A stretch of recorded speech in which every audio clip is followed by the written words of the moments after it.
आगमनम् आगमनम् आगमनम्। नमो अरिहन्ताडं नमो सिद्धाडं नमो आयिरीयाडं नमो वज्रायाडं नमो लोये सौसाहुडं।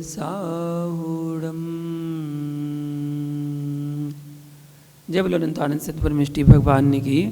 मूल नायक श्री महावीर भगवान ने की। परम पूज गुरुदेव गुणाचार्य श्री विराग सागर जी महामुनि राज्य की। चर्या श्रवण आचार्य श्री विशुद्ध सागर जी महामुनि राज्य की।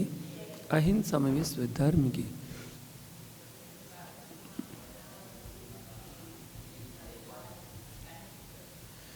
महानुभाव, जिज्ञासा चल रही है स्त्री वेद वाला मिथ्यात्वी कितने समय तक रहता है। इसके उत्तर में कहा है कि जगन्य से अंतर्मुह तक रहता है। वह इस प्रकार की जैसे कोई स्त्री वेदी सम्यक मिथ्या दृष्टि, असंयत सम्यक्ति, संहिता संयत या प्रमद संयत अर्थात चौथा पांचवा छठवां गुणस्थान और तीसरा गुणस्थान, वह मिथ्या दृष्टि बन गया और सर्व जगन्य काल तक वह मिथ्यात्वी रहकर गुणस्थानांतर को प्राप्त हो गया।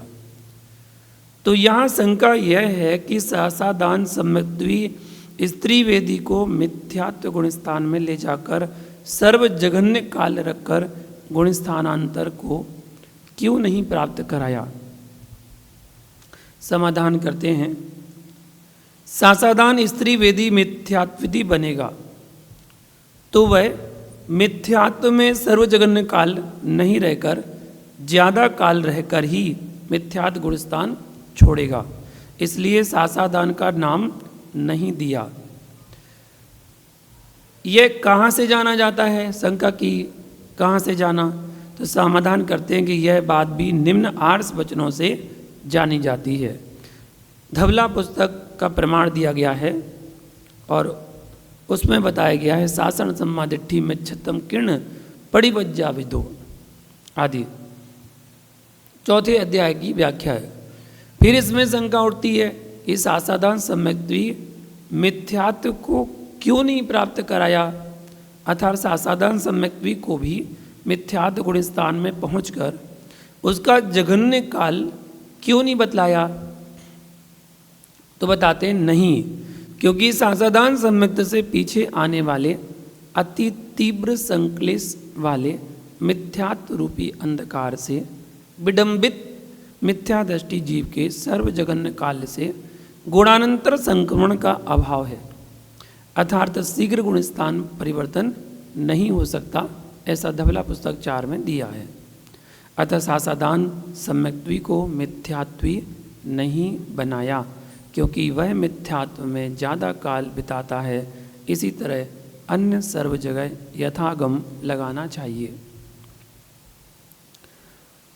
अगली जिज्ञासा है, छायक सम्यक्त तो केवल संगी पंचेंद्री पर्याप्त कर्म भूमिज मनुष्य को ही होता है। छायक सम्यक्त तो केवल संगी पंचेंद्री पर्याप्त कर्म भूमिज मनुष्य को ही हो सकता है, ऐसा कहा गया। ऐसा है ना? समाधान करते हैं, हाँ, छायक सम्यक्त की उत्पत्ति संगी पर्याप्ति कर्म भूमियाँ मनुष्य के ही होता है, ऐसा कहा भी गया है। दंसण मोह खबड़ा पट्टवगो कम भूमि जो मणसु तिथ्यर पाद मूले केवली सुध केवली मूले। लब्धिसार गाथा 110, कर्म प्रभात 110, जय धवला 13 भाग, धवल पुस्तक 6वां भाग, जीव स्थान चूलिका 8वां। इतनी जगह इसके प्रमाण मिलते हैं। जो मनुष्य कर्म भूमि विषय उपज्या तीर्थंकर या अन्य श्रुत केवली व केवली के पादमूल विषय तिष्ठता होई सोई दर्शन मोह की चपड़ा का प्रारंभ करता हो है, जाते अन्यत्र ऐसा विशुद्ध परिणाम ना हो है, ऐसा बताया। यहाँ देखनीय विषय है कि यहाँ कर्म भूमिज मनुष्य को दर्शन मोहि की छपड़ा का प्रस्थापक बतलाया है। सो उससे जो जीव दुखमा, अति दुखमा, सुखमा सुखमा और सुखमा इन 4 कालों में उत्पन्न हुए मनुष्य हैं, वे दर्शन मोहि की छपड़ा का प्रारंभ ना करके शेष 2 कालों में उत्पन्न हुए मनुष्य ही दर्शन मोहि की छपड़ा का प्रारंभ करते हैं। मतलब कहना यह है कि अभी जो पंचम काल चल रहा है वो आगे वाला आने वाला 6वां काल, और उसके बाद फिर उल्टे क्रम में आएगा 6वां 5वां, अर्थात 4 काल जो हैं, 4 काल में अभी दर्शन मोहि की छपड़ा नहीं होती है। उसके बाद जो आगे के 2 काल आएंगे उसमें छपड़ा प्रारंभ होगी। 2 कालों में उत्पन्न हुए मनुष्य दर्शन मोहि की छपड़ा का प्रारंभ करते हैं, ऐसा आशय समझना चाहिए। सुखमा दुखमा काल में उत्पन्न हुए मनुष्य दर्शन मोहि की छपड़ा कैसे प्रारंभ करते हैं? इसका समाधान यह है कि बर्दन कुमार आदि जीव एक इंद्री से ले आकर मनुष्य हुए थे तथा उन्होंने उसी भाव में दर्शन मोहिनी की छपड़ा की थी। इससे विदित होता है कि सुखमा दुखमा काल में उत्पन्न हुए मनुष्य भी दर्शन मोहि की छपड़ा का प्रारंभ करते हैं, ऐसा धवला पुस्तक 6 में बताया गया है, 147 नंबर पृष्ठ में।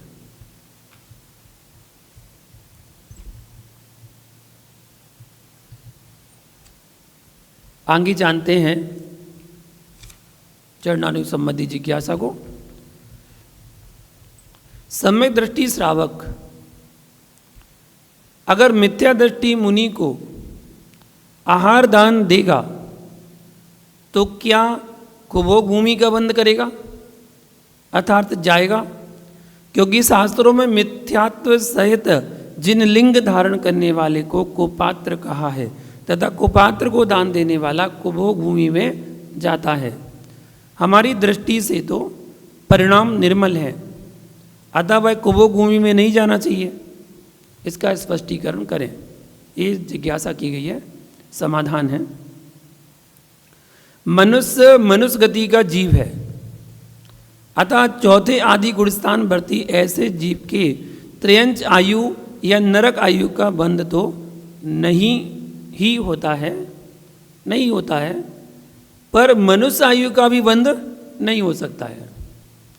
त्रयंच नरक का बंध नहीं होता, मनुष्य आयु का भी बंध नहीं हो सकता है। ऐसा जिन शासन में बताया, जिन शासन का नियम है, गौमटसार कर्मकांड 110 व 108 नंबर गाथा में ऐसा उल्लेख पाया जाता है। चाहे मुनिराज श्री को आहार दान देवें अथवा परिस्थिति बस नहीं दे पावे, कैसा भी हो, जो मिथ्या दृष्टि या सासादान सम्यक दृष्टि है, ऐसा जीव कुपात्र की श्रेणी में रखा गया है। मिथ्या दृष्टि या सासादान सम्यक दृष्टि है, ऐसा जीव कुपात्र को दान देने से कुभोग भूमि विषयक बंद करता है, ये बताया गया है। उसमें करेक्शन सुधार करेंगे कि जो मिथ्या दृष्टि और सासादान सम्यक दृष्टि, मतलब पहला गुणस्थान दूसरा गुणस्थान है, ऐसा जीव कुपात्र को दान देने से कुभोग भूमि विषयक बंद करता है, अर्थात कुभोग भूमि में जाता है, अन्य जीव नहीं। इसके लिए पद्मनंदी पंचविंशति ग्रंथ है, दानोपदेशन अधिकार गाथा 48-49 प्रश्न नंबर 133 पर देखना चाहिए। जिस सम्यक दृष्टि के द्वारा पूर्व में मनुष्य आयु या त्रयंच आयु का बंद कर लिया है, ऐसा सम्यक दृष्टि जीव चाहे किसी भी प्रकार के पात्र को परिस्थिति बस कदाचित आहार दान ना भी दे पाया, अगर ना भी दे पाया हो, तब भी वह उत्तम भोग भूमि में जाता है। पर इसका मतलब ये भी नहीं कि दान का फल नहीं होता है, दान का फल अवश्य होता है।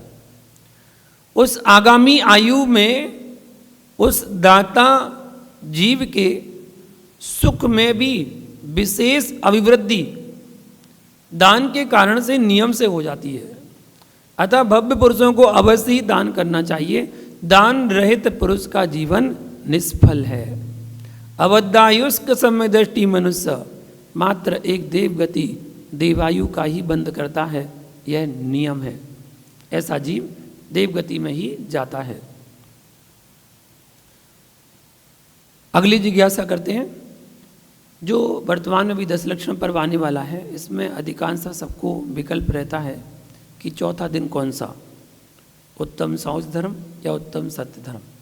कहीं कहीं जनवाणी में पूजा में क्रम में उत्तम सत्य पहले रखा है, उत्तम शौच बाद में रखा है, और कहीं कहीं जनवाणी में उत्तम शौच पहले है और सत्य धर्म पहले है। तो यहाँ जिज्ञासा है, आचार्य श्री कुंद कुंद ने वार्षणोपेक्षा में चौथा धर्म सत्य कहा, इसके बाद शौच धर्म बताया, इस पर क्या निर्णय है? समाधान है, यह ठीक है कि वार्षणोपेक्षा में कुंद कुंद आचार्य ने 2 जगह सत्य के बाद शौच कहा है। अतः उनके अनुसार 10 धर्म का क्रम ऐसा है: उत्तम, क्षमा, मार्दव, अर्जव, शौच, सत्य, शौच, संयम, तप, त्याग, आकिंचन, ब्रह्मचर्य। ऐसा वार्षणोपेक्षा गाथा नंबर 74-75 में दिया है। परंतु कार्तिकेय स्वामी ने कार्तिकेय अनुप्रेक्षा गाथा नंबर 397-398 में शौच के पश्चात सत्य कहा है। टीकाकार शुभचंद्र ने ऐसा भी कहा है, पृष्ठ 295-296। परंतु मूलाचार शील गुणाधिकार गाथा 1022 पृष्ठ 179 में खंती मद्दव अज्जव लाघव तव संजुमो अकिंचना तय होदी ब्रह्मचीरम सच्चम चायो या 10 धम्मा, ऐसा उल्लेख दिया गाथा नंबर 1022 में। अतः उत्तम, क्षमा, मार्जव, आर्जव, लाघव, लाघव मतलब शौच, तप, संयम, आकिंचन, ब्रह्मचर्य, सत्य तथा त्याग, इस क्रम से 10 धर्म भट्टगिर स्वामी ने बताया। टीकाकार बसुनंदी सिद्धांत चक्रवर्ती ने भी इसी क्रम से उनका अर्थ किया है। मूलाचार प्रदीप गाथा 2916 तथा पद्मनंदी पंचविंशति का पहला अधिकार 91 से 95 नंबर गाथा, वृद्धर्व संग्रह गाथा नंबर 35 टीका इत्यादि इत्यादि सिद्ध चारोध्याय। मतलब इसमें एक क्रम में देखिए जो क्रम दिया है, इसमें सत्य और त्याग को सबसे लास्ट में लिया है, सबसे आखिरी में। उत्तम, क्षमा, मार्दव, आर्जव, शौच, तप, संयम, आकिंचन, ब्रह्मचर्य, सत्य तथा त्याग, इस क्रम में दिया है। गाथाओं द्वारा आचार्य कुंद कुंदवत सत्य के बाद शौच कहा। 10 धर्मों का क्रम भी कुंद कुंदवत ही है, पर सर्वार सिद्धि, राजवार्तिक आदि में शौच के बाद ही सत्य है। जब हम तत्वार सूत्र पढ़ते हैं 9वां अध्याय, तो उसमें एक सूत्र आता है, उत्तम, क्षमा, मार्जव, आर्जव, शौच, सत्य, संयम, तपस, त्याग, किंचन, ब्रह्मचर्याणि धर्मा। अर्थात उत्तम, क्षमा, मार्दव, आर्जव, शौच, सत्य, संयम, तप, त्याग, आकिंचन, ब्रह्मचर्य, इस क्रम में 10 धर्मों की व्याख्या तत्वार सूत्रकार ने, उमा स्वामी आचार्य ने की, और उसी की टीका राजवार्तिक में की गई, उसी की टीका सर्वार सिद्धि में की गई। सर्वार सिद्धि में पूजपा स्वामी ने, राजवार्तिक में अकलंक स्वामी ने, और श्लोक वार्तिक में विद्यानंद जी मुनिराज ने। इस प्रकार इन टीकाओं में भी उसी क्रम में रखा गया है। तो शौच के बाद ही सत्य है, ऐसा बताया सर्वार सिद्धि 9वां अध्याय 6वां नंबर सूत्र, और राजवार्तिक 9वां अध्याय 6वें नंबर सूत्र। यहाँ तक कि आचार्य अमृतचंद्र ने भी शौच के बाद ही सत्य कहकर कुंद कुंद का अनुकरण नहीं किया। तत्वार्थ साध में लिखा है, क्षमा मद्रवणते शौचम सत्यम संयमस्तवा, तत्वार्थ सार 6वें अध्याय में 13वें नंबर श्लोक में बताया है। अमृतचंद्र के समान उमा स्वामी ने तत्पाल सूत्र 9वें अध्याय में 16वें नंबर सूत्र में दिया है। शौच की बात सत्य का चारित्र सार में पृष्ठ 116-117 चामुंडा राय ने यही क्रम अपनाया है। इस प्रकार किन्हीं आचार्यों ने शौच के बाद सत्य कहा, तो किन्हीं ने सत्य के बाद शौच का ग्रहण किया है। तो आचार्य भट्टकेर ने 10 धर्मों का क्रम भिन्न ही स्वीकार किया है। इसलिए कुंद कुंद ने कहा वही सही हो, ऐसा एकांतिक आग्रह पाप भीरू पुरुषों को नहीं करना चाहिए। भट्टगिर स्वामी ने तो बिल्कुल भिन्न कर दिया, उन्होंने तो तत्त्याग को सबसे लास्ट में ले लिया। तो एकांत से नहीं कहना चाहिए कि आचार्य कुंद कुंद ने जो कहा वही सही है, भिन्न भिन्न प्रमाण भी मिलते हैं। कसायों के छपण क्रम की अपेक्षा माया के बाद लोभ क्षय होता है। जो कसाय की छपड़ा होती है तो क्रम से अगर देखी जाए तो माया के बाद लोभ की क्षय होता है। अतः आर्जव के बाद शौच ठीक ही है, इसके बाद भी 12वें गुणस्थान तक असत्य बना ही रहता है। अतः सत्य उपलब्धि शौच के बाद में कही है, ऐसा बताया। सत्य के बिना पवित्रता कैसी? इस दृष्टि से सत्य की उत्पत्ति के बाद ही शौच लोभ त्याग कहा। सत्यवादी के लोभ छोड़ना सहज हो जाता है, क्योंकि सत्यात् परो धर्मा नास्ति। इस तरह भिन्न भिन्न अपेक्षाओं से दोनों ठीक हैं, अपेक्षा लगाओ दोनों ठीक है। इस तरह कुंद कुंद आदि ने सत्य के बाद शौच कहा, तथा अमृतचंद तत्वात् सार उमा स्वामी पूज्यपाद आदि ने शौच के बाद सत्य कहा, तथा महर्षि भट्टगिर ने इन सब से भिन्न क्रम कहा। सो सभी भिन्न भिन्न दृष्टियों से ठीक ही है। कौन कौन आचार किस क्रम के पक्ष में है, इसकी जानकारी एक तालिका के माध्यम से बताते हैं कि सत्य के बाद शौच मानने वाले आचार्य कौन कौन हुए। तो आचार्य कुंद कुंद स्वामी, ब्रह्मदेव स्वामी, पदनंदी स्वामी और सकल कीर्ति मुनिराज, इन्होंने शौच की सत्य के बाद शौच को माना है। अब देखते हैं शौच के बाद सत्य मानने वाले आचार्य कौन कौन हैं। तो कार्तिकेय स्वामी, शुभचंद्र स्वामी, उमा स्वामी, पूजपा स्वामी, अकलंग देव, विद्यानंद जी, सुरसागर सूरी, अमृतचंद, भास्कर नंदी और चामुंडा राय, इतने आचार्यों ने शौच के बाद सत्य माना। दोनों से भिन्न क्रम मानने वाले आचार्य ऐसे भट्टगिर मुनिराज और सिद्धांत चक्रवर्ती बसुनंदी, ऐसे दो आचार्य जिन्होंने अलग ही भिन्न क्रम माना है। इस प्रकार तीन प्रमाण मिलते हैं, अपन को तीनों ही मान हैं, आचार्यों द्वारा लिखित हैं। वर्तमान में जो परंपरा जहाँ जैसी चल रही हो वो अपनी चलाएं, जो जिसके साथ करते हों करें। अगर आप हमसे पूछेंगे तो हम तो यही कहेंगे कि शौच के बाद सत्य करें तो बहुत अच्छा है, क्योंकि क्रोध कसाय का क्षय करते हैं तो क्षमा आती है। जब हम मान कसाय का क्षय करते हैं तो मार्दव धर्म आता है। जब हम मायाचारी का क्षय करते हैं तो आर्जव धर्म आता है। और जब लोभ कसाय का क्षय करते हैं तो शौच धर्म आता है। तो चारों कसाय का क्षय करके चारों धर्म क्रमशः आते हैं। उसके बाद जीवन में सत्य धर्म आता है, और जो सत्य अपनाता है वही संयम का पालन करता है, और जो संयम को धारण करता है वही तप करता है और वही त्याग करता है, और त्याग के साथ उसके जीवन में आकिंचन धर्म आता है, और उत्कृष्ट ब्रह्मचर्य का पालन करके वह 10 धर्मों का पालन कर पाता है। इस अपेक्षा से कहा जाए तो शौच के बाद सत्य आए तो उचित माना प्रतीत माना जाता है। लेकिन एकांत से अपन वो भी नहीं कह सकते, जो आगम के प्रमाण है उसको अपन स्वीकार करते हैं। गलत वो भी नहीं है, गलत वो भी नहीं है, लेकिन जैसा आप कर रहे हैं आपकी भक्ति। अगली जिज्ञासा है, विद्याधर लोग कृषि आदि सटकर्म करते हैं या नहीं? विद्याधर हैं तो मनुष्य, देव तो है नहीं है। अगर देव होते तो उन्हें सटकर्म करने की आवश्यकता नहीं है। लेकिन जिज्ञासा की है कि असिर मसी कृषि विद्या वाणिज्यम शिल्पमेव च कर्माणि मानी सोढ़ा शिव प्रजा जीवन हेतवा। महापुराण पर्व नंबर 16 में बताया गया है कि असि मसी कृषि विद्या वाणिज्य और शिल्प के 6 कार्य प्रजा की आजीविका के कारण हैं। राजवार्तिक 3 अध्याय 36 नंबर श्लोक में सूत्र में बताया गया है। तिल्लोपणति 4 अध्याय 139 नंबर गाथा में यतिवृत सवाचा लिखते हैं, विद्या हरा मनुष्या छक्कम जुटा हवंती सदा। पृष्ठ 41 भाग 2। विद्याधर मनुष्य सदा सटकर्म युक्त होते हैं। हम इसका खुलासा त्रिलोकसार की माधव चंद्रीय व्याख्या से करते हैं। तत्र षट्कर्म संयुक्ता इज्जा असीमस्यादि जीवनोपायव्या पाँच से वार्ता तातिस्य स्वाध्याय सेमस तपा एते ताति षटकर्माणि एतिर युक्ता विद्याधरा बसंती।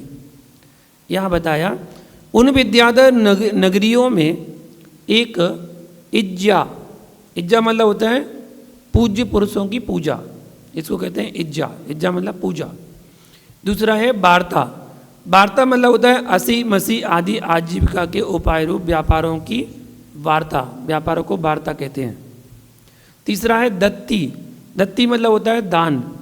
चौथा होता है स्वाध्याय, पांचवा होता है संयम, संयम मतलब आवृत्ति का त्याग, और छठवां है तप, रत्नत्रय के आविर्भाव करने हेतु इच्छाओं का निरोध।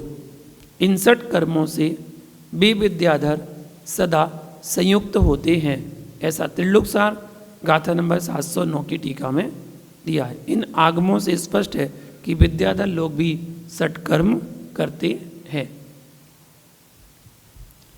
अगली जिज्ञासा है भक्ति करो मुक्ति मिल जाएगी। यह कथन एक धर्म सभा में पंडित जी से सुना। क्या ये कथन ठीक है? देखिए तर्क से लगाएंगे तो भक्ति से शक्ति मिलती है, शक्ति से युक्ति आती है, और युक्ति से मुक्ति होती है। तो मुक्ति पाने के लिए पहले भक्ति करना श्रेयस्कर है। आगम इन कथनों से भरा पड़ा है कि भक्ति से मुक्ति अर्थात संसार का विच्छेद, नाश होता है। अतः यह कथन प्रमाणिक है, परंतु निश्चय भक्ति के साथ व्यवहार भक्ति होनी चाहिए। निश्चय भक्ति के साथ व्यवहार भक्ति होनी चाहिए। वाह्य में प्रभु भक्ति के साथ अंतरंग में रत्नत्रय रूप निश्चय भक्ति होने पर ही मोक्ष संभव है। कहा भी है निज परमात्म तत्व सम्यक श्रद्धानव बोधाचरणात्मकेषु शुद्ध रत्नत्रय परिणामेषु भजनम भक्ति। अर्थात निज परमात्म तत्व के सम्यक श्रद्धान अवबोध आचरण स्वरूप शुद्ध रत्नत्रय परिणामों का जो भजन है वह भक्ति है। नियम 7 तात्पर्यवृत्ति 134 नंबर में बताया गया। मतलब निश्चय के साथ व्यवहार और व्यवहार के साथ निश्चय। ऐसा नहीं कि आप निश्चय भक्ति अकेले कर रहे तो आध्यात्म में डूब गए, ऐसा नहीं कि आप व्यवहार भक्ति ही कर रहे तो निश्चय को भूल गए। दोनों भक्ति आवश्यक है, तभी वो मुक्ति का कारण बनेगी। पूज्य क्षुल्लक जिनेन्द्र वर्णी ने अत्यंत समीचीन कहा है, प्राथमिक भूमिका में अरहंत आदि की भक्ति मोक्ष मार्ग का प्रधान अंग है। आपकी प्रथम भूमिका है। अभी आप मंदिर आना, धर्म से जुड़ना प्रारंभ कर रहे हैं, अभी आपने आना प्रारंभ किया, तो आपके लिए पहली भक्ति यही है। क्या? मोक्ष मार्ग का प्रधान अंग है। रहन सार में कहा है भक्ति विहीन शिष्यों की सर्व क्रियाएं ऊसर भूमि में पड़े बीज के समान व्यर्थ हैं। ऐसा गाथा नंबर 82 में आचार्य कुंद स्वामी ने कहा है। जैसे ऊसर भूमि होती ना, ऊसर भूमि में आप कितने अच्छे बीज बो दो, बंजर भूमि में वो उग नहीं सकते। ऐसे ही भक्ति विहीन शिष्यों की, जो शिष्य भक्ति से रहित है उसकी सारी क्रियाएं व्यर्थ होती हैं। अर्थात जब तप साधना सब व्यर्थ होती हैं, क्योंकि वो केवल फॉर्मेलिटी के लिए कर रहा है, उसकी कोई भक्ति उसमें नहीं है। इस कारण से यहाँ पर ऐसा बताया। जय धवल का प्रमाण बताते हैं, अरहंत नमस्कार तत्कालीन बंद की अपेक्षा असंख्यात गुणी कर्म निजरा का कारण है।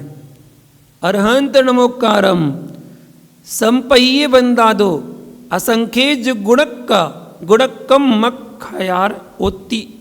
जय धवला पुस्तक 1 प्रश्न नंबर 9 आदि में बताया है कि भगवान की भक्ति असंख्यात गुणी कर्म की निजरा कराने वाली होती है। भाव पाहोड़ मूल 153 में कहा है कि जे पुरुष परम भक्ति से जिनेन्द्र के चरण को नमे हैं, ते श्रेष्ठ भाव रूप शस्त्र करी संसार रूप बेली का जो मूल मिथ्यात आदि कर्म ताही खणे नासे है। अर्थात जो जिनेन्द्र भगवान के चरणों को नमस्कार करता है वह श्रेष्ठ भाव से ऐसा शस्त्र करी संसार रूपी बेल को नष्ट करे है, अतः संसार रूप को खत्म करके मुक्ति को प्राप्त करता है। भगवान के दर्शन से पाप के 100 टुकड़े हो जाते हैं। धवला पुस्तक की बात कर रहे हैं। दर्शनेन जिनेन्द्राणाम पाप संघात कुंजरम सतधा भेद मायाति गिरिर्वज्र हतो यतः। ये धवला पुस्तक का प्रमाण है। छठवीं पुस्तक में 428वें पृष्ठ में दिया है। जीर्ण बिंब दंसरेण निदत्त निकाचिदस्सवि मिच्छत्तादिकम कलावस्स खय दंसणादो। धवला पुस्तक 427 नंबर पृष्ठ में दिया है। जिन बिंब के दर्शन से निदत्ती निकाचित जैसे मिथ्यात्व कर्म भी नष्ट हो जाते हैं भगवान के दर्शन करने से, भक्ति करने से। परमात्मा के नाम लेने मात्र से अनेक जन्मों के किए पापों का नाश होता है। नाम मात्रा त्रयक कथाया परात्मनो भूमि जन्म कृत पाप संक्षया। पद्मनंदी विंशति का 10वें अध्याय में 42 नंबर श्लोक में ऐसा कथन आया है। अनेक जन्मों के किए पापों का नाश होता है परमात्मा के नाम लेने मात्र से। तो जो ज्ञानी लोग कहते हैं कि भगवान के दर्शन करने से क्या होता है, मंदिर जाने से क्या होता है, उनसे कहना अनेक जन्मों के पाप नश जाते हैं भगवान का नाम लेने मात्र से। जिनेंद्र की पूजा करने वाले स्वयं भी पूज्य परमात्मा बन जाते हैं।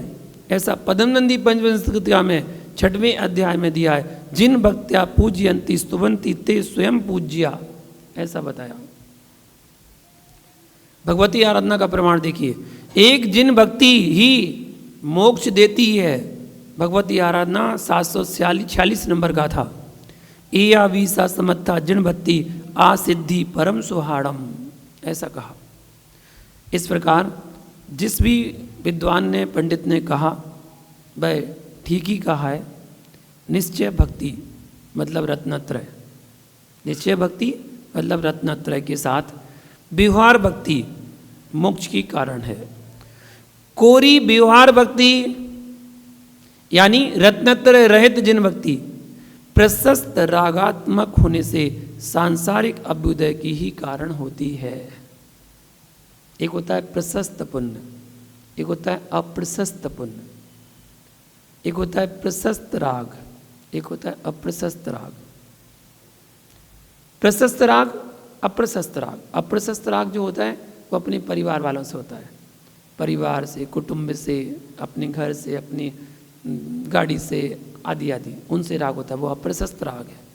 और प्रशस्त राग देव शास्त्र गुरु से राग, ये हमारे गुरु जी, ये हमारे भगवान, ये हमारी जिनवाणी, राग है हमें उससे।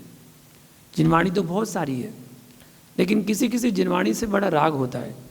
किसी को प्रथमानुग से राग है, किसी को कर्णानुग से, किसी को चरणानुग से, तो किसी को द्रव्यानुग से राग है, किसी को आदिनाथ से राग है, किसी को चंदाब्रू से राग है, किसी को शांतिनाथ से राग है, किसी को पारसनाथ से, किसी को महावीर भगवान से राग है। राग है देव से राग, सास से राग, गुरु से राग।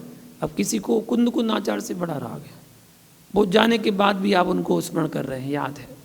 ऐसे वर्तमान के जितने मुनिराज हैं, उन मुनिराज में से किसी से आपको प्रेम राग है, विशेष राग है, इसी को राग कहते हैं, विशेष राग। और किसी के प्रति आपका राग नहीं है तो वो राग प्रशस्त राग है और वो खराब नहीं होता है, वो आगे चलकर परंपरा से आपके लिए मुक्ति का कारण बनेगा। तो प्रशस्त रागात्मक होने से सांसारिक अभ्युदय की कारण होती है। उसी क्षण पाप के किंचित निरोध का कारण होती है, पुण्यबंध का कारण होती है, तथा सत्ता में स्थित पाप के किंचित पुण्य रूप में परिणमन का हेतु होती है। इतनी लाभ करती है भगवान की भक्ति, इतनी लाभ करती है, तथा संसार नाश के पवित्र लक्ष्य से की गई भक्ति परंपरा से मोक्ष की हेतु होती है। परंपरा शब्द बार बार आता है।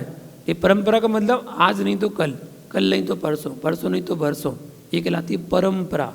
मतलब कभी ना कभी मोक्ष दिलाएगी आपको, ये निश्चित है। भक्ति रूप स्टेज, सोपान या भूमिका आए बिना 3 लोक 3 काल में ना किसी को सम्यक्त हुआ है और ना होगा। बिना भक्ति के 3 काल में सम्यक्त नहीं हो सकता। यही एक रहस्योद्घाटन की है कि भक्ति रसायन को मोक्ष में परंपरा कारण कहा जाता है। बाह्य भक्ति मोक्ष में अनियामक कारण है, वह प्रशस्त रागात्मक होने से शुभ संचय का कारण ही है, परंतु यही भक्ति निर्वाण मार्ग के लक्ष्य वाले आत्मा को आवश्यक अनिवार्य सोपान भी है। अतएव इस मोक्ष हेतु कहना अनुचित नहीं, उचित ही है। इस प्रकार भक्ति मुक्ति से कथनचित कारण है, आचार्यों के कथन अनुचित नहीं होते, एकांतिक चिंतन युक्त नहीं है। अर्थात एकांतवादी मत बनिए, एकांत चिंतन मत करिए, भगवान की भक्ति करना है, निस्वार्थ भावना से भगवान की भक्ति करिए, वो आगे चलकर परंपरा से आपको मुक्ति का कारण ही बनेगी। एक जिज्ञासा है, अथालंद विधि, अथालंद विधि समाधि विधि, अथालंद विधि मिला समाधि विधि। अथालंद विधि में इसका स्वामी नपुंसक वेदी व पुरुष वेदी बताया, तो नपुंसक वेदी से भी प्रशस्ततर वेद जो स्त्री वेद है उसे स्वामी क्यों नहीं बताया? इसका रीजन क्या है? उक्त प्रकरण जो है ये भगवती आराधना का प्रकरण है। भगवती आराधना संलेखना का एक बहुत अच्छा ग्रंथ है, एक मरण कंडिका और एक भगवती आराधना। ये 2 ग्रंथ संलेखना करने वाले या संलेखना करवाने वाले साधु, त्यागी वृत्ति विद्वान आदि को जरूर पढ़ना चाहिए। इससे संलेखना करने वाले को भी हिम्मत आती है और कराने वाले को भी हिम्मत आती है। तो उसमें बताया गया है भगवती आराधना की गाथा नंबर 157 में बीजोदय टीका में अपराजित सूरी का है। इसका समाधान ऐसा प्रतीत होता है कि उक्त विधि में स्थित साधु द्रव्य से पुरुष के भाव वेद या तो अप्रशस्ततम अथवा लगभग उसके समीप होगा, या फिर प्रशस्ततम या उसके लगभग समीप ही होगा। ऐसा ही इस प्रकार की समाधि में स्थित साधु का स्वभाव होता है। वेदोदय के विषय में तथा स्वभाव व आगम के विषय में तर्क नहीं चल सकता। धबला पुस्तक 1 में ऐसा कहा, 2 से 7, 2 से 73 आदि। जैसे यह तर्क नहीं किया जा सकता कि पुलाक की अशुभ लेस्याएं क्यों नहीं होती। ये तर्क, ऐसा तर्क नहीं किया जा सकता कि पुलाक मुनि के अशुभ लेस्याएं क्यों नहीं होती, जबकि उससे भी महान संयम कसाय कुशील को धारण करने वाले के अशुभ लेस्या का होना बताया है। जबकि कसाय कुशील के मूल गुणों की तो क्या उत्तर गुणों की भी विराधना नहीं होती। कुशील मुनि जो होते हैं, मूल गुण तो छोड़ो, उत्तर गुणों की विराधना उनके द्वारा नहीं होती है। सर्वार सिद्धि 9वें अध्याय 47 नंबर सूत्र में और हरिवंश पुराण 64 नंबर सर्ग में 74 नंबर श्लोक में पृष्ठ 1022 लाइन 13वीं-15वीं। उसी प्रकार से यहाँ भी तर्क नहीं चल सकता, अथवा विशेष उपदेश को प्राप्त करके ही इस विषय में निर्णय करना चाहिए। आचार्यों द्वारा इसका कथन विशेष जाना जा सकता है। एक जिज्ञासा और जानते हैं, क्या क्षुल्लक किसी संस्था का ट्रस्टी हो सकता है?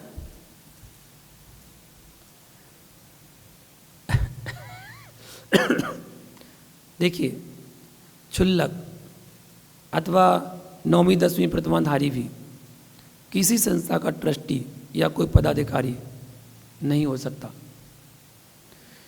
11वें उद्दिष्ट व्रत पदधारी श्रावक का स्वरूप जो घर से मुनियों के निवास वाले वन में जाकर और गुरु के समीप व्रतों को ग्रहण करके भिक्षावृत्ति से आहार ग्रहण करते हुए तपस्या करता है और मात्र खंड वस्त्र को धारण करता है, वह उत्कृष्ट श्रावक कहलाता है। श्लोक नंबर 147 रत्नकंडक श्रावकाचार में बताया है। और भी 11वीं उद्दिष्ट त्याग प्रतिमा है। इस प्रतिमा का धारक श्रावक अपने निमित्त से बने हुए भोजन, उपकरण, सैया और वस्त्र आदि से भी विरत होकर एकमात्र धोती या चादर को धारण करता है। भिक्षावृत्ति से पाणीपुर द्वारा बैठकर भोजन करता है। रात्रि प्रतिमा आदि तपों के करने में उद्यत रहता है और दिन में आतापन योग आदि से रहित रहता है। श्रीमद् चामुंडा राय विरचित चारितसार में शील सप्तक वर्णन पृष्ठ 256 में इसका उल्लेख बताया गया है। और भी जो भले और बुरे आहार में समान चित्त रखने वाला पुरुष नव कोटि से विशुद्ध भोजन को ग्रहण करता है, वह संसार रूपी राक्षस से भयभीत उद्देश्य त्यागी श्रावक गुणीजनों के द्वारा कहा गया ऐसा श्रावक है। अमित गति कृत श्रावकाचार गाथा 77 सप्तम परिच्छेद में ऐसा बताया।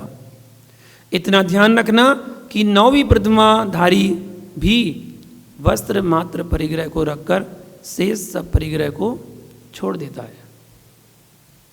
उसका सब कुछ त्याग हो रहा है। आरंभ त्याग कर दिया 8वीं प्रतिमा में, आरंभ सारंभ सब गया। दर्शन प्रतिमा से त्याग करता करता 7वीं प्रतिमा ब्रह्मचर्य प्रतिमा में पहुंचा, आरंभ त्याग और परिग्रह त्याग। 10वीं प्रतिमा अनुमति त्याग और 11वीं प्रतिमा उद्देश्य त्याग। सब कुछ तो त्याग हो गया, तो छोड़ देता है वो, केवल वस्त्रों को परिग्रह रखता है और वो मुनिराज के संग में जाकर रहता है। और स्वीकृत वस्त्र मात्र परिग्रह में भी मूर्छा नहीं करता।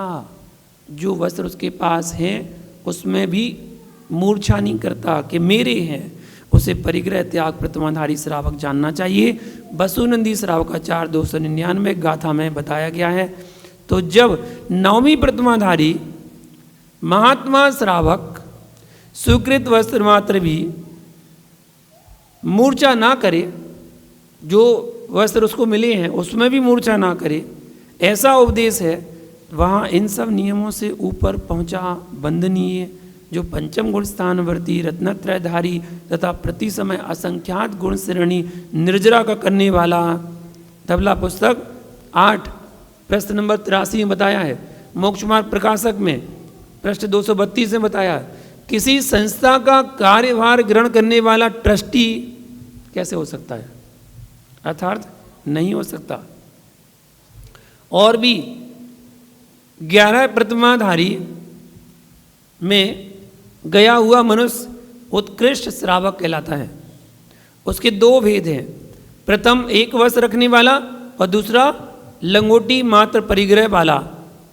प्रथम उत्कृष्ट श्रावक जिससे क्षुल्लक कहते हैं, धम्मिल्लों का चयन अर्थात हजामत कैंची से अथवा उस्तरी से कराता है, मतलब बालों को कटवा भी सकता है क्षुल्लक, तथा प्रयत्नशील या सावधान होकर पीछी आदि उपकरण से स्थान आदि का प्रतिलेखन अर्थात संशोधन करता है। ऐसा 302 नंबर श्लोक में दिया है। पानी पात्र में या थाली आदि में आहार रखकर एक बार बैठकर भोजन करता है क्षुल्लक।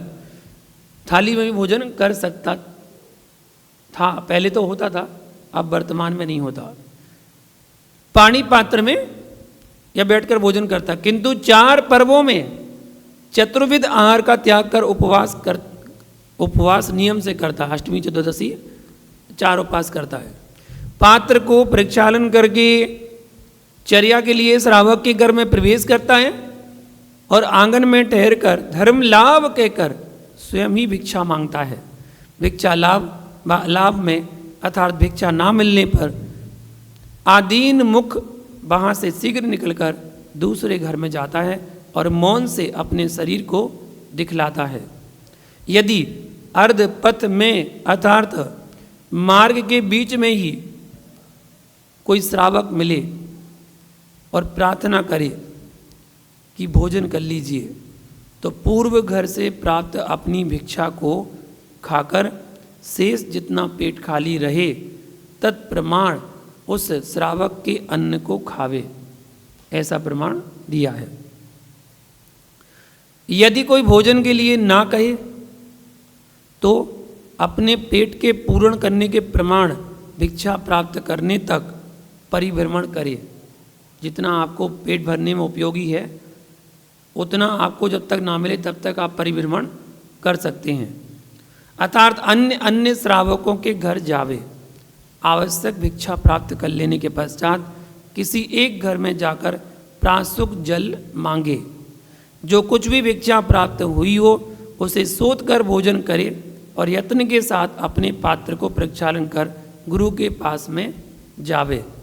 यदि किसी को उक्त विधि से गोचरी करना ना रुचे, ऐसी विधि से गोचरी करना अच्छा नहीं लगे, तो वह मुनियों की गोचरी कर जाने के पश्चात चर्या के लिए प्रवेश करे, अर्थात एक भिक्षा के नियम वाला उत्कृष्ट श्रावक चर्या के लिए किसी श्रावक जन के घर में जावे, और यदि इस प्रकार भिक्षा ना मिले तो उसे प्रवृत्ति नियमन करना चाहिए, अर्थात फिर किसी के घर ना जाकर उपवास का नियम ले लेना चाहिए। पश्चात गुरु के समीप जाकर विधि पूर्वक चतुर्विध आहार के त्याग रूप प्रत्याख्यान ग्रहण कर पुनः प्रयत्न के साथ सर्व दोषों की आलोचना करे। ऐसा पूरा उल्लेख जो बताया ये वसुनंदी श्रावकाचार में 301 नंबर से 310 नंबर श्लोक में इस प्रकार व्याख्या आई है। प्रमाणित ग्रंथ है, आचार्य वसुनंदी द्वारा लिखा गया। लेकिन वर्तमान में काल की दृष्टि को देखते हुए ये गोचरी वृत्ति जो पहले होती थी, अब ऐसी गोचरी वृत्ति नहीं हो सकती है, क्योंकि पहले सभी घरों में शुद्धि का भोजन ही बनता था, तो किसी के घर में भी जाकर वो भोजन ले सकते थे। लेकिन आज वर्तमान में किसी के यहाँ शुद्धि का भोजन बनता ही नहीं है। विरले श्रावक हैं एक दो जो प्रतिमाधारी होते हैं, और प्रतिमाधारी को भी खुद को गारंटी लेनी पड़ती है कि हमारे यहाँ शुद्ध भोजन बना है।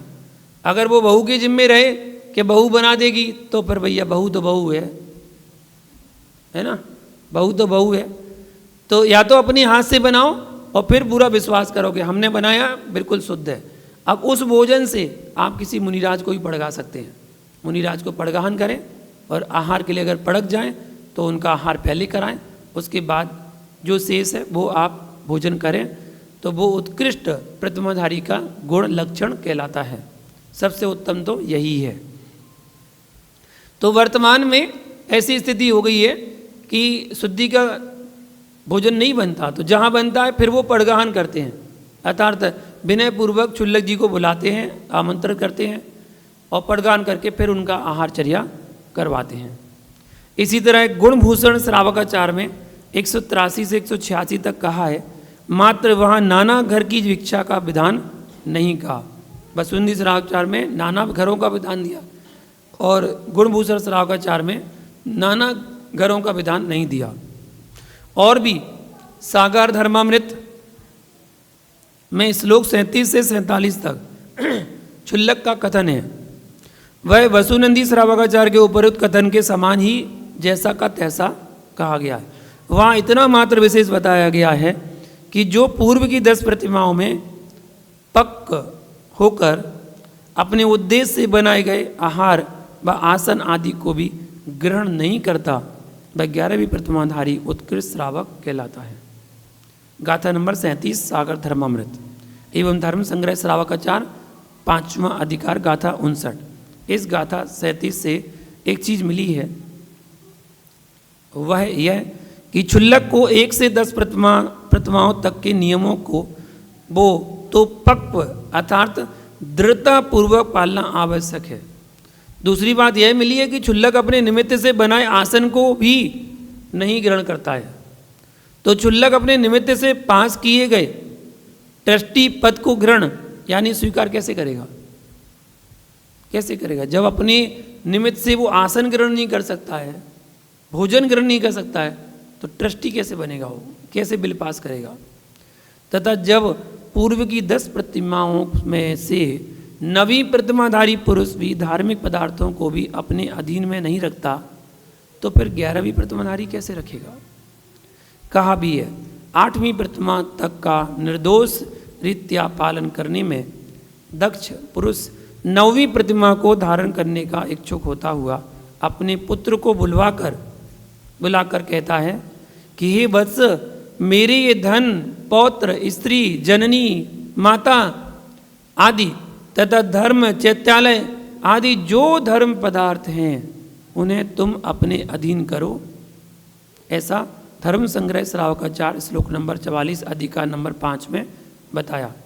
यथा तदीन में धनम पोष्यम धर्मम चापी स्वसात कुरु श्रेयोर्थिताम परम पथ्या सेयम सकल दत्तिका।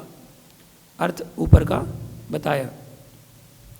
अब यहाँ देखने की बात यह है कि 9वीं प्रतिमा ग्रहण करने से पूर्व ही अथवा उसके साथ साथ ही धर्मायतनों धर्म पदार्थों के ऊपर भी अधिकार का त्याग आवश्यक है। इसलिए तो ऊपर 9वीं प्रतिमा धारण करने का इच्छुक धर्म पदार्थों को भी अन्य के अधीन करा के फिर 9वीं प्रतिमाधारी बनते हैं। तो फिर 11वीं प्रतिमाधारी किसी धर्मायतन का अधिकारी या पदधारी या ट्रस्टी कैसे बनेगा? और भी धर्मात्मा त्यागियों को, यहाँ क्षुल्लकों का प्रकरण चल रहा है, मोक्ष प्राप्त करने के लिए उत्तम, क्षमा, मार्दव, आर्जव, शौच, सत्य, संयम, तप, त्याग, आकिंचन, ब्रह्मचर्य, इन 10 धर्मों का सदा चिंतन करना चाहिए। गाथा नंबर 96 परिच्छेद 24 प्रश्नोत्तर श्रावकाचार। जितने भी श्रावकाचार के नाम आपको बता रहे हम, ये सभी श्रावकाचार संग्रह ग्रंथों में उल्लेखित हैं और उनमें विशेष वर्णन दिया गया है। उसी की यहाँ पर वाचना चल रही है दोपहर में श्रावकाचार संग्रह की। उसमें सभी श्रावकाचारों के बारे में सुनने को पढ़ने को मिल रहा है। प्रश्नोत्तर श्रावकाचार जो आचार्य सकल कीर्ति ने लिखा है, उनके अनुसार ऐसा बताया कि क्षुल्लकों को भी 10 धर्मों का चिंतन करना चाहिए। अब हमें विचारना है कि जो अकिंचन व त्याग की भावनाओं से ओतप्रेत है, वह पद लोभ युक्त क्यों होगा? इसे प्रश्नोत्तर श्रावकाचार में 24वां परिच्छेद श्लोक 21 में 115 तक क्षुल्लकों का कथन है। गुणभूषण श्रावकाचार में गाथा 75 से 81 तक तीसरे उद्देश्य में कथन है। धर्मोपदेश पीयूष श्रावकाचार में चौथे अधिकार में क्षुल्लकों का कथन है। लाटी संहिता में 6वें में श्लोक नंबर 52 से 75 तक क्षुल्लकों का कथन है। और अब्रदेव रचित वृत्योद्यापन श्रावकाचार में गाथा 148 में क्षुल्लकों का कथन है।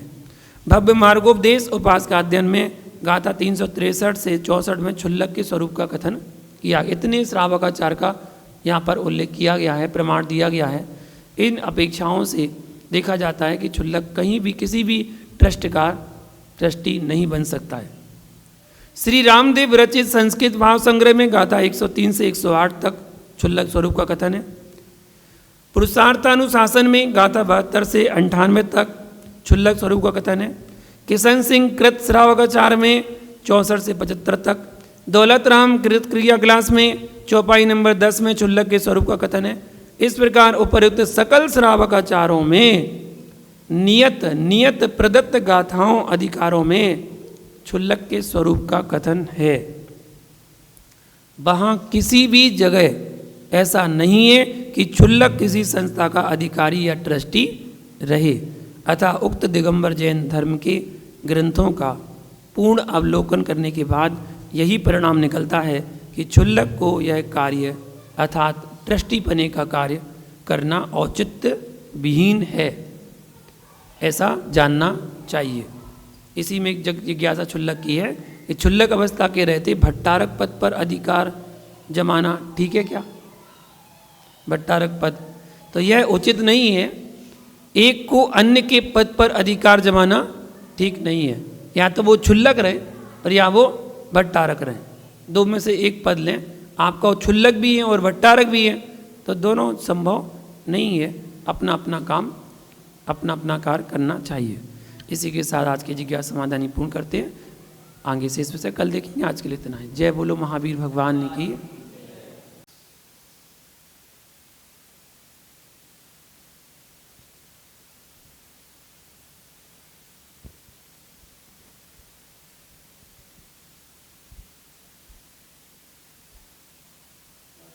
राज आज थारी आरती उतारूं विभंजन सागर मुनि राज। आज थारी आरती उतारूं थारी मूरत निहारूं। आरती उतारूं थारी मूरत निहारूं विभंजन सागर मुनि राज। क्षेत्र सोनागिर जन्म लियो है, माँ जिन वाणी को धन्य कियो है। विराग सागर जी के लाल आज थारी आरती उतारूं विभंजन सागर मुनिराज। ज्ञानी ध्यानी निरअभिमानी शांति सुधारस के हो दानी। वाणी है सुखकार आज थारी आरती उतारूं विभंजन सागर मुनिराज। कोमल काया छोड़ी माया जग का नश्वर सुख ना भाया। छोड़ा सब परिवार आज थारी आरती उतारूं विभंजन।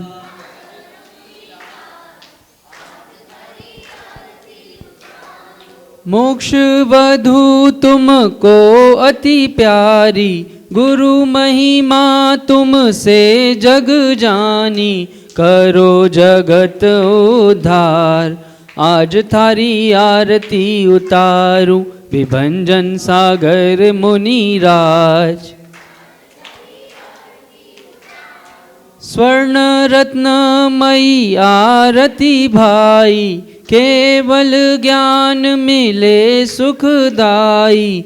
युग युग जियो मुनिराज आज थारी आरती उतारूं विभंजन सागर मुनिराज। चौथी आरती श्री उवझाया दर्शन देखत पाप पलाया। पांचवी आरती साधु तुम्हारी कुमति विनाशन शिव अधिकारी। शरण में ले लो मुनिराज आज थारी आरती उतारूं विभंजन सागर मुनिराज। आज थारी आरती उतारूं आरती उतारूं थारी मूरत निहारूं। आरती उतारूं थारी मूरत निहारूं विभंजन सागर मुनिराज। आज थारी आरती उतारूं। जय बोलो परम पूज मुनि श्री 108 विभंजन सागर जी मुनिराज की। दद्युग जलाक्षत मनोहर पुष्प दीपे पात्र नमोस्तु।